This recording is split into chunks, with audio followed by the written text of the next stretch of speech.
banyak sejarah yang belum terkuak. Kepastiannya masih mengawang-awang.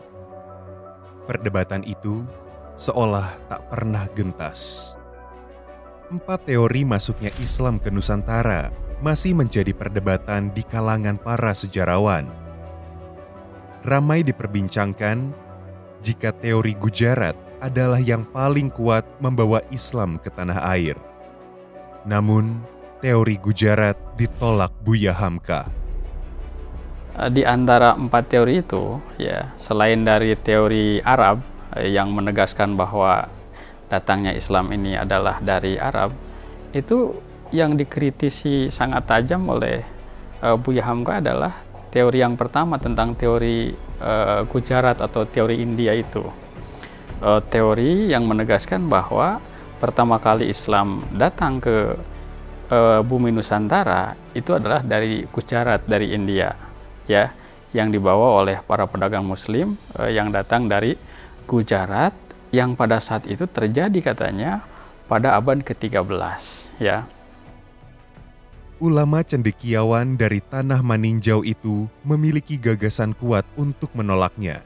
Alasan Buya menolak teori Gujarat karena beberapa faktor yang tak sesuai dengan fakta yang ada sebelumnya. Buya terus menguatkan jika teori Mekah merupakan teori yang kuat soal Islam masuk ke Nusantara.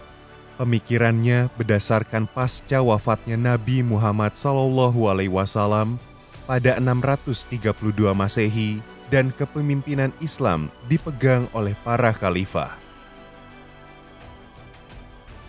Ini menarik karena menjadi antitesis bagi perspektif para sejarawan barat, ya, yang kita sebut orientalis, ya. Karena mereka menganggap bahwa Islam masuk ke Indonesia itu di abad ke-13 dan itu melalui jalur ekonomi perdagangan itu, dan bukan oleh orang-orang Arab menurut mereka itu, tetapi ya para pedagang dari Gujarat itu. Makanya lahir teori Gujarat itu. Nah, Buya Hamka menyatakan penolakannya terhadap teori ini, ya, karena menurut Buya Hamka landasan historis yang digunakannya lemah, ya. Misalkan teori Gujarat itu kan diantaranya mengandalkan kepada basis historis arkeologis pada nisan seorang Sultan pertama di Samudra Pasai bernama Malikus Saleh, yang menurut teori ini katanya itu nisannya itu, relief nisannya itu mirip dengan tradisi nisan yang dibuat oleh orang-orang Muslim Gujarat. Nah, kata Buya Hamka ini tidak cukup. Agama Islam mulai disebar lebih luas hingga ke abad ke-8. Pengaruh Islam telah menyebar ke seluruh Timur Tengah, Afrika, dan Spanyol. Dinasti Umayyah pun memberikan pengaruh meluas tentang Islam ke Nusantara.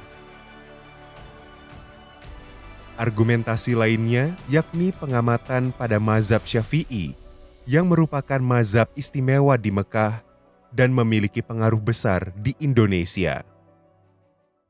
Pertama, kata Buya Hamka yang melemahkan itu, ya, masyarakat Muslim di Gujarat itu pada aspek pemahaman keagamaannya itu bermazhab Hanafi. Sementara masyarakat Muslim di Samudra Pasai itu bermazhab Syafi'i.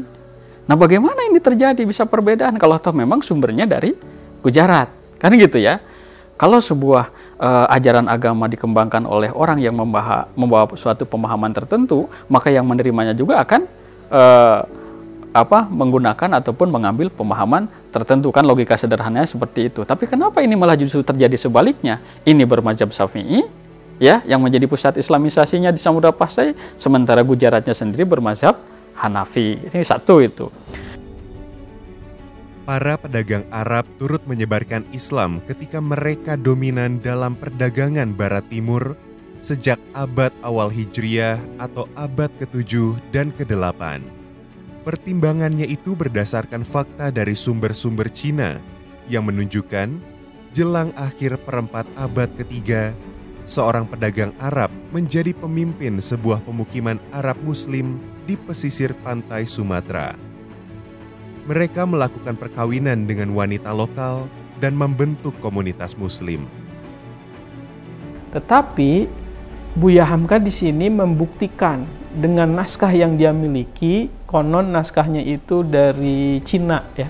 Itu, tapi judulnya tidak disebutkan secara pasti, tapi di naskah itu bahwa sesungguhnya Islam sudah masuk ke Nusantara ini, ke Indonesia, bahkan pernah diseminarkannya bukan hanya di Indonesia ini, di Malaysia gitu ya.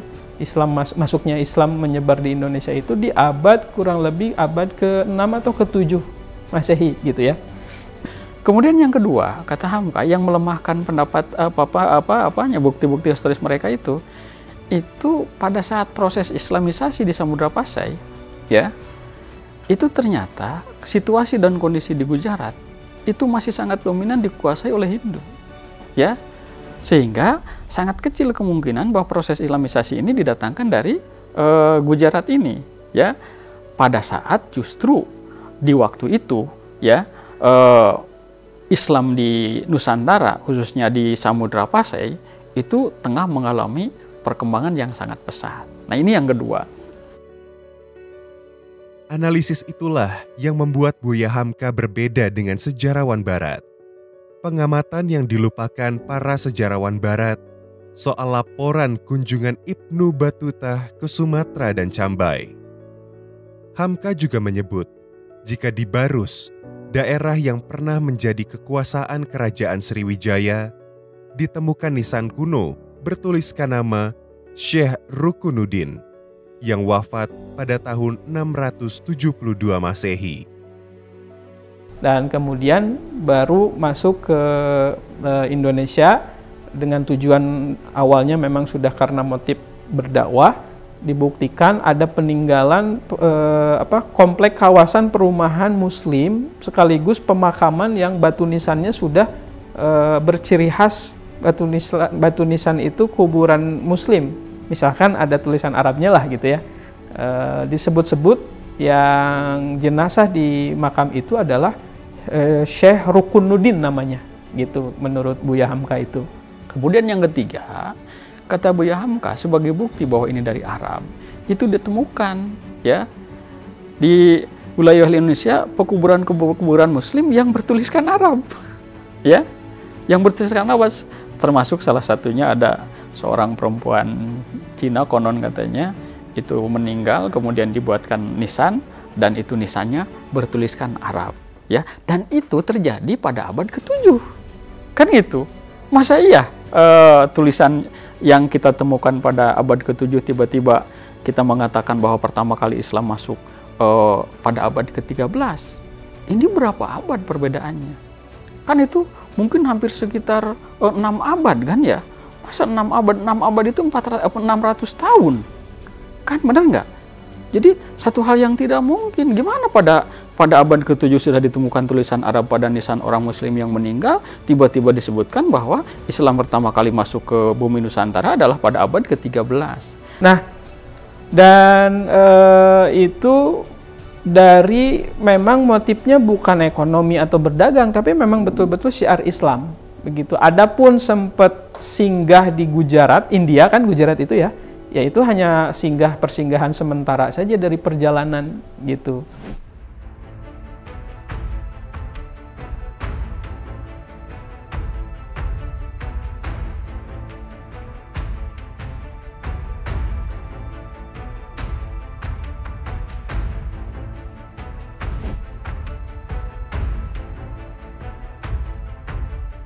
Tak hanya itu, beberapa daerah di Timur Tengah adalah pengikut mazhab Syafi'i seperti halnya Indonesia. Maka, alasan Buya Hamka menolak teori Gujarat sangat kuat, berlandaskan pada penentuan waktu. Nah, kemudian kata Buya Hamka yang keempatnya, ya, kalaupun mungkin, ya, itu para saudagar dan para mubalik, para ulama Islam memang melampaui Gujarat, itu sebetulnya hanya sebagai tempat singgah saja. Yang sebetulnya pengambilan sumber asli keislamannya itu tetap dari Arab dan Mesir, termasuk tokoh-tokoh pelakunya atau pelaku dakwah dalam hal ini yang menyebarkan Islam adalah dari dunia Arab, kan gitu ya. Tetapi berbeda dengan orientalis, selain masuknya di 13 abad itu, mereka mengatakan justru lahirnya bukan kawasan perumahan Muslim, kerajaan Hindu-Buddha itu dulu. Katanya gitu, kerajaan Hindu-Buddha, kemudian motifnya karena berdagang gitu ya. Dan makanya lebih kentalnya lebih ke arah kerajaan Hindu itu gitu. Dibantah bukan ke-13, tetapi ini lebih otentik sumbernya, referensinya di abad ke-7 tadi. Nah, malah justru ya semakin memperkuat keyakinan Buya Hamka bahwa masuknya Islam pertama kali pada abad ke-13 ini dianggap sebagai keliru karena ternyata fakta sejarah menyatakan, kata Buya Hamka, atau memperlihatkan atau membuktikan bahwa pada abad ke-13 ini justru umat Islam telah mengalami perkembangan yang sangat pesat, bahkan telah memiliki jalur-jalur politik yang sangat kuat.